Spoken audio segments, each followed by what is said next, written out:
어떤 분이 제게 이런 퀴즈를 냈습니다. 목사님, 무더위가 기승할 때에 그늘에 가면 행복해집니다. 왜 그늘에 가면 행복해지는지 아십니까? 라고 갑자기 질문을 내는 거예요. 왠지 아십니까? 해 피하기 때문이라고.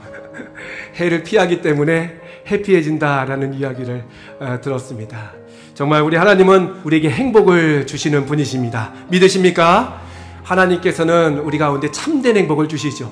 세상에도 행복이 있습니다. 세상에도 기쁨이 있지만 우리 하나님이 주시는 행복은 영원한 행복이고 완벽한 행복입니다. 그런데도 불행한 것은 바로 무엇이냐면 이 하나님의 영원하고 완전한 행복을 누리지 못하는 사람들이 참으로 많다는 것입니다. 마치 다리가 끊겨서 건너갈 수 없는 것처럼, 마치 구름이 가득하여서 태양을 바라볼 수 없는 것처럼 우리와 하나님 사이에 단절과 분리가 있다는 것이죠. 이런 장애물, 난관에 대해서 성경은 죄라라고 말하고 있습니다.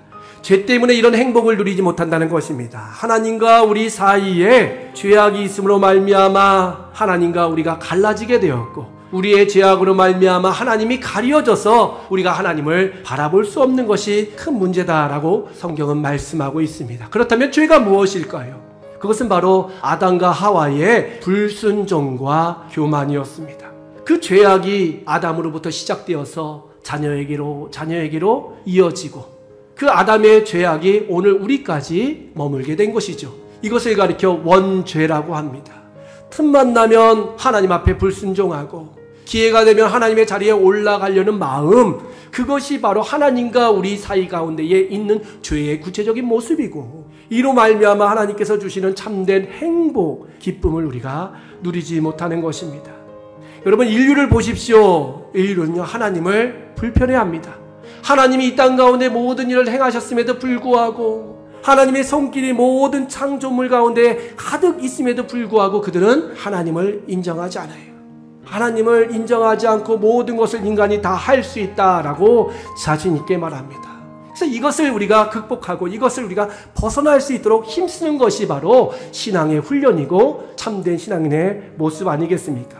오늘 우리가 읽은 요한복음 1장 말씀도 동일한 말씀이에요. 1장 이 말씀 가운데에 두 가지 의미가 있는데, 하나는 하나님이 우리를 사랑하셔서 이 땅 가운데 오셨다는 그 핵심적인 주님의 은혜와 축복의 말씀이 기록되어 있는 반면에, 반대로 인간은 그 하나님을 영접하지 않았다.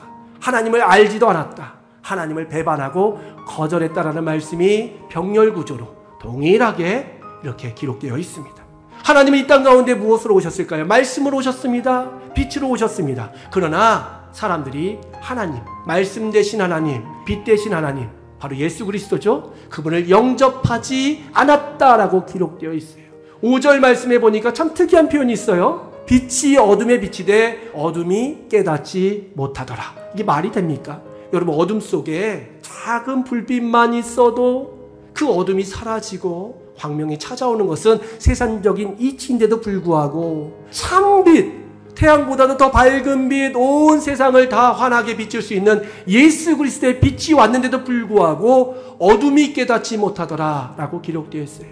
이것은 말이 안 되는 것 같지만요, 그럴 수도 있습니다. 대낮에 우리가 캄캄하게 지낼 수 있는 방법이 있죠.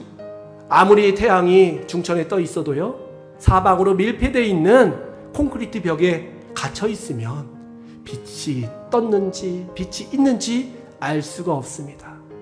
그리고 내 눈 가운데에 안대를 차거나 내가 눈을 감아도요, 알 수 없어요. 인간이 그렇다는 것입니다. 예수 그리스도께서 이 땅 가운데 오셔서 모든 피조물들 가운데에 생명의 역사를 나타내 주셨지만, 인간은 스스로 등을 돌리거나 아니면 가림막을 치거나 스스로 눈을 닫고 가려가지고 하나님의 생명의 빛을 바라보지 못하는 인간의 불완전한 현실을 말씀하고 있습니다. 참 인간은 어리석은 것 같습니다. 세상에는 모든 만물들은 창조주를 인정합니다. 피조물들 가운데 유일하게 창조주를 인정하지 않는 어리석은 그 대상이 바로 인간 아니겠습니까? 정말 똑똑한데도 불구하고 하나님을 부정하고 하나님을 거역하고 있습니다.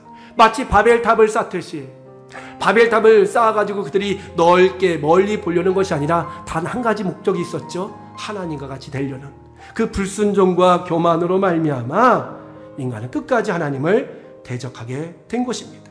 모든 창조의 세계 가운데 하나님의 흔적들이 가득합니다. 하나님께서는 영적인 세계만 만드신 것이 아니라 보이는 창조물 가운데에 하나님의 살아계심을 다 새겨놨다는 거예요. 코드로 입력해놨다는 것입니다. 그런데도 불구하고 사람들은 과학이라는 이름으로 어떤 이성적인 법칙이라는 이유로 하나님을 부정하고 거역하고 있죠. 그런데요, 어쩔 수 없이 세상은 하나님을 인정할 수밖에 없게 됩니다. 성경은 가짜다, 성경의 내용은 이것은 거짓이다라고 말했던 사람이 100년의 시간을 겪으면서요, 지금 성경을 인정할 수밖에 없는 학문들이 막 나오고 있습니다. 여러분, 양자역학이라고 들어보셨습니까? 양자 컴퓨터 얘기 들어보셨죠?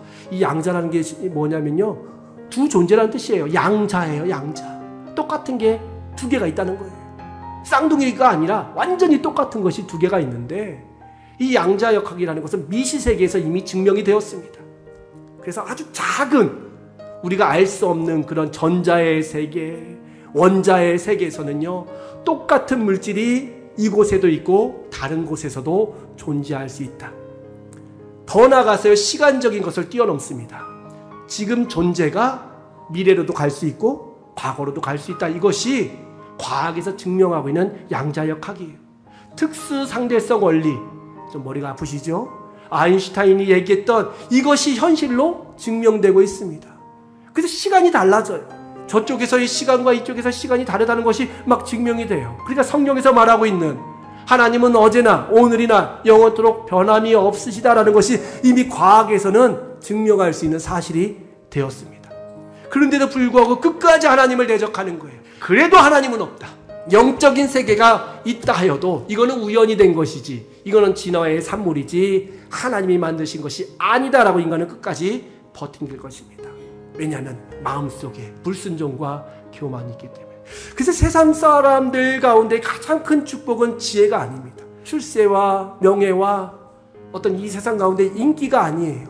바로 무엇이냐? 창조주를 인정하는 것입니다. 이 모든 세계가 우연이 된 것이 아니라 절대자 하나님이 계시고 그분으로 말미암아 이 세상이 지음바되었고, 이 세상 가운데 그분만이 유일한 소망이라는 것을 믿는 믿음, 그것이 세상 가운데 주어지는 하나님의 가장 큰 축복이라는 것입니다. 여러분, 하나님을 믿는 것이 얼마나 큰 축복인지 몰라요. 나는 비록 가방끈이 짧아요, 배우질 못했어요, 돈도 없어요. 그럼에도 불구하고 나는 창조주를 인정하고 나는 하나님을 믿고 나는 그분만이 유일한 소망이라는 것을 고백한다는 것이 얼마나 큰 축복인지 모릅니다. 내가 주님 안에, 주님이 내 안에 계시는 그 완전한 연합이 바로 영접인데요, 이 영접하는 자에게 주님이 주시는 축복이 바로 자녀의 권세다. 하나님의 자녀가 되는 거예요. 엑수시아, 바로 통치권을 갖는 것입니다. 우리 사랑하는 성도 여러분, 한 주간을 살 동안에 정말 하늘의 능력과 권세를 가지고 사셨으면 좋겠습니다.